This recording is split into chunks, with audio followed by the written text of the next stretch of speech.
we're just having the greatest time with the chair host. Yeah, I know the chair is your favorite channel host. Anyway, the PlayStation controller that no one wants. These are two PS3 controllers. They are. They look the same, but in reality, one of these is considered Sony's worst controller in their lineup. And you only have to turn them 90 degrees to see why. That's right, we're talking about the PS3 Sixaxis controller today and why pretty much nobody wants it now, or even then. I remember when the PlayStation 3 was first coming out after the sticker shock of the century was put on stage. The 60-gigabyte PlayStation...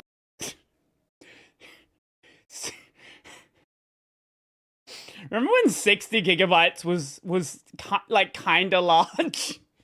What a time. $600 US, and this was in 2006? 2007? Something like that. 3 for $599 US, $659 Canadian. Sony spent a lot of time justifying the price point with different futuristic features the console would have. Yeah, how well did that go?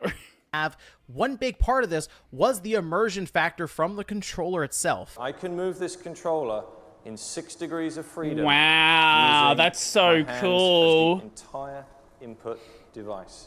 I will say, when I originally saw this part of the show, it was an interesting concept. See, we were just coming. Check DM relevant. Okay, what is this? What is relevant?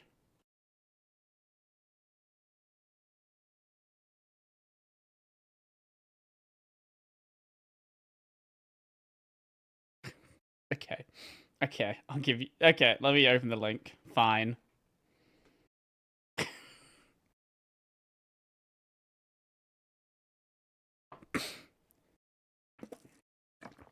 Is the joke that we have SSDs now? Is that the joke? I just saw Miku titties, and that was enough reason to click on it. Off a generation where a wired controller was standard with the PS2, and third-party wireless controllers just felt off. Now, we not only have a wireless controller, but it can control things. I had a wireless controller on the PS2. I don't remember what the brand was. It was not great. Cosmic Beta on 25th September? Yes, it is. Yes, it absolutely is. On screen without even pressing a button or moving a stick. It was that sense of next-gen without just being about the graphical upgrade, which was just obvious going from the PS2 to the PS3.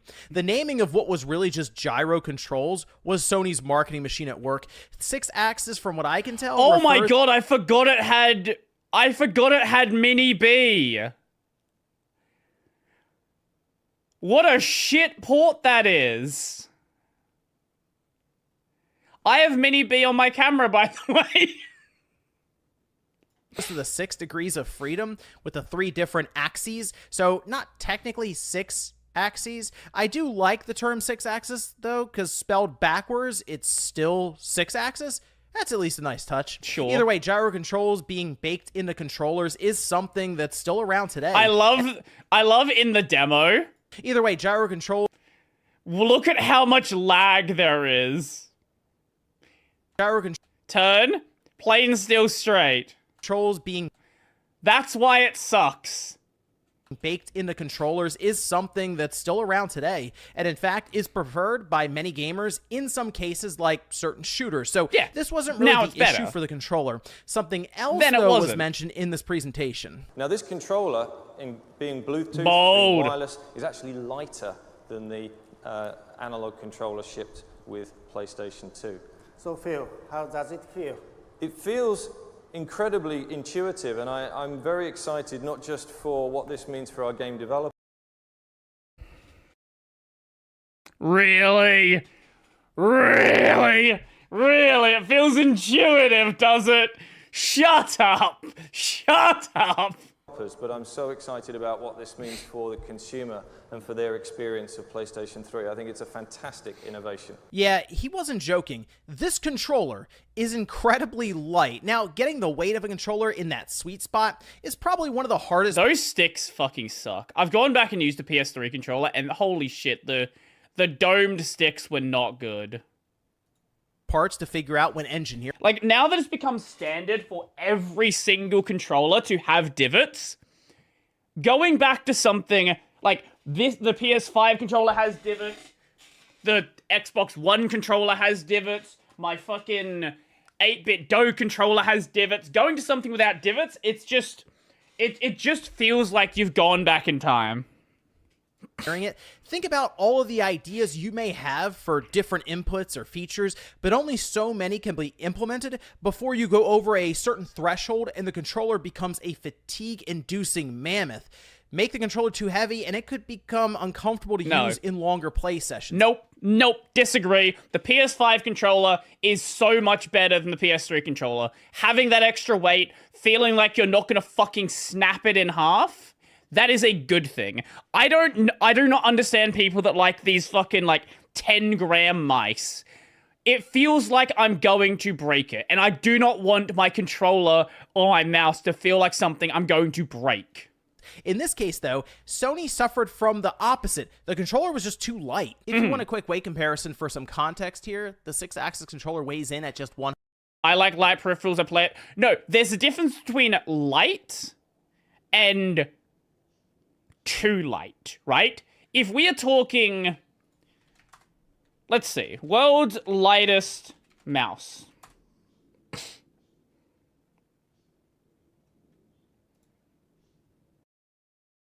Mice like this. This thing is made of fucking carbon fiber. This is too much. How much does it weigh? 21 grams.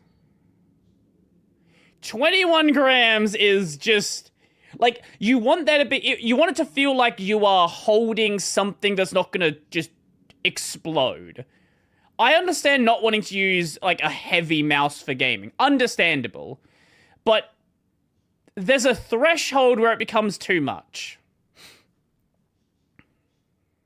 135 grams, which is the same weight as a Wii remote with 2 AA batteries installed. Only difference here is the remote was designed to be primarily held with one hand, so you could hold the nunchuck attachment with the other. This was it, though, for the PS3 launch controller. You were just using this and nothing else. Even the PS2 controller felt more sturdy than the new flagship controller that, by the way, was being paired with the enthusiast PS3 console at launch. The plastic was also pretty thin, and you can see parts of it are even somewhat translucent. This all came together to make a controller that just felt downright cheap. You could even say it felt like a toy, which is not the direction Sony was going in with their new console. Too light, it doesn't feel like it doesn't feel like a device that's gonna last. It feels like something that's just gonna break. Coming off of the Xbox, GameCube, PS2 generation, consoles were really breaking into the mainstream. Powered by Cell. What does Cell mean? Don't think about it. The PS2 taking over. Thanks to its built-in DVD player, many people who hadn't owned a game console prior now had experience with a console. Even if it was originally purchased just to watch movies, the PS3 continued this trend, baking in a Blu-ray player, making it a high-end media player at the time. It was just a massive contrast between the system. The fucking balls. I wish tech companies had the balls to do this now.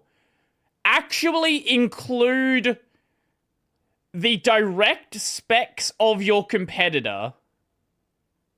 Nowadays, what you'll see is, like, equivalent GPU from other manufacturer, blah, blah, blah, blah, blah. Here, they're just like, 360. We do better than the 360. They fucking suck. Buy our thing.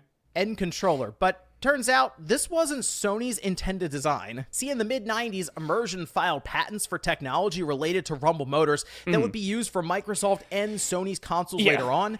Nintendo really wasn't affected by any of this since their designs were based on patents that they hold. In 2002, Immersion sued both Microsoft and Sony for patent infringement, which Microsoft quickly settled and then bought their way out of by literally buying 10% of the Immersion company. Sony continued fighting this lawsuit, which turned out to be a mistake in the long run since they seemed to lose over and over again in the courts. It got so bad that Sony was unable to sell controllers with rumble motors leading up to the PS3 launch and decided to remove the feature from the Sixaxis, citing the rumble motors would interfere with the motion detection.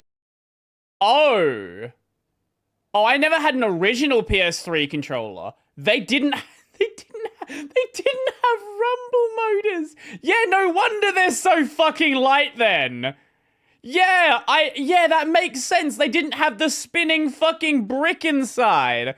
It would be pretty light. Protection of the controller. My favorite quote has to be from Phil Harrison when he said, "I believe that the Sixaxis controller offers game designers and developers far more opportunity for future innovation than Rumble ever did." Now, Rumble, I think, was the last generation feature. It's not the next generation feature. Anyway, as soon as the case was settled and Sony paid out over $100 million to Immersion, the DualShock 3 came out with both Rumble and Gyro. Phil Harrison, by the way, went on to help launch the Xbox One and then followed up that performance by heading the launch of Google Stadia. This guy just shows up everywhere to ruin everything, doesn't he? Every single thing he's involved in is a fucking failure. Good job, Phil. The Sixaxis controller was really just that, a stopgap until the case was figured out with Immersion. Just a year and a half later in 2008, once the DualShock 3 released, there was no point in getting a Sixaxis controller. Oh, and a fun side note, at one point here later in the PS2's life, because of this situation, the DualShock 2 actually lost its rumble motors, and there are many people who are unaware of that, but if you have one of those rumble-less PS2 controllers, let me know down in the comments. Here's a Sixaxis controller I did a full refurbishment on, mostly because I remember not liking the controller back when it came out, and I wanted to see if it was any different now, almost 20 years later. A lot of these controllers are absolutely destroyed in the used market. I really can't recommend taking one of these controllers apart as your first one. The PS3 controller in particular has some weird stuff going on inside that makes fitting it back together a challenge on its own. The pads, for example, on the top shoulder buttons get caught all the time when trying to close it up, and unless you get it just right, won't come together completely. Anyway, I changed out the worn thumbsticks and gave all the plastics a nice cleaning, and after getting it all back together, it turns out I still don't like it. It's not bad with the form factor necessarily, since it really is just a PS2 controller without the cord. Typical PlayStation D-pad and pressure-sensitive face buttons, dual analog sticks that do feel a bit loose compared to the PS2. The center PlayStation button syncs the controller with 4 red LEDs on the top. Also, despite the numbering, the PS3 actually supports syncing up to 7 controllers to a single... Right, yes it does. But it's like, doesn't it? Yeah, it uses like 2 numbers. It's like a real weird system. Console. The way they would account for player numbers above 4 is by lighting up numbers that added to that player number. So for example here, player 5 has both 1 and 4 lit up. There's a mini USB plug at the top. How many games support 7 players? What PS3 games support 7 players?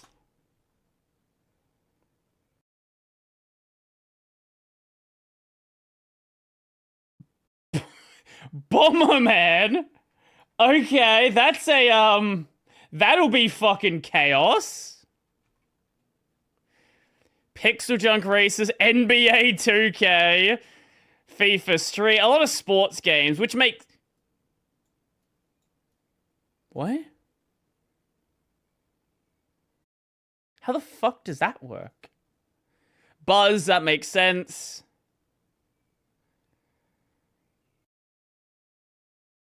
That, you know, I could see this making sense.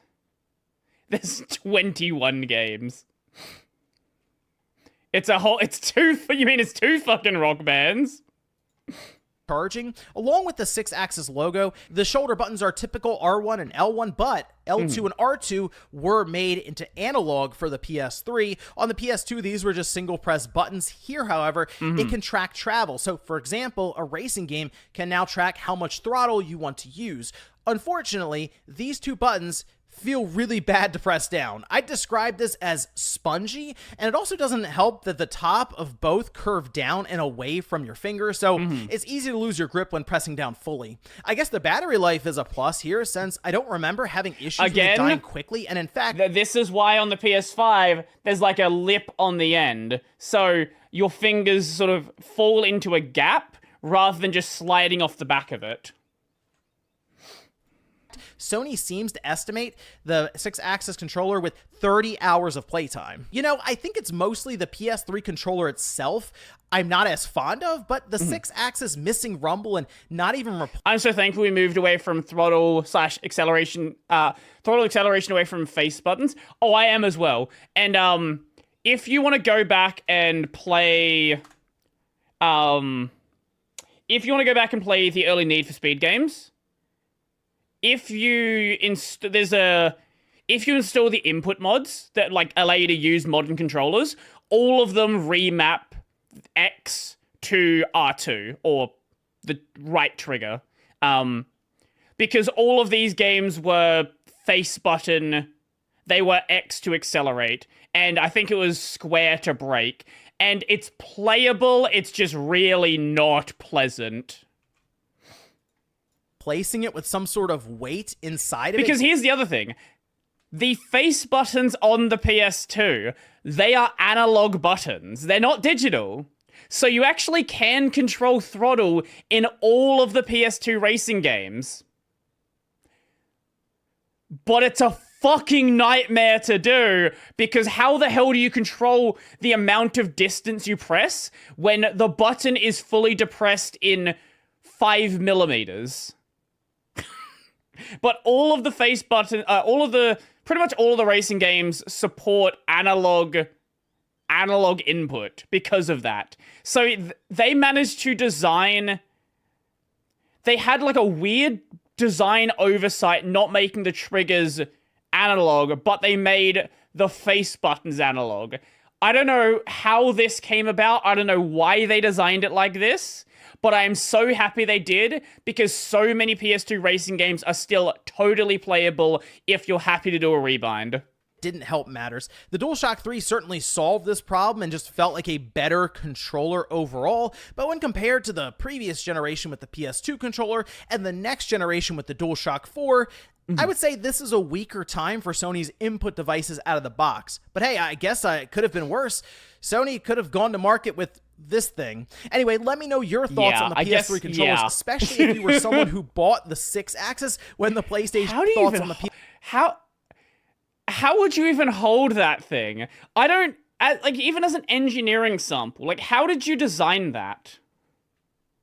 PS3 controllers, especially if you were someone who bought the Sixaxis when the PlayStation 3 first released. Thanks for watching, and I'll see you next time. Why does it look like the DWM logo?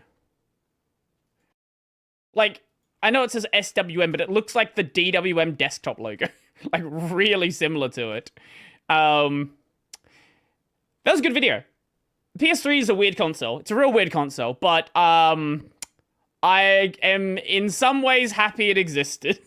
Just in some ways.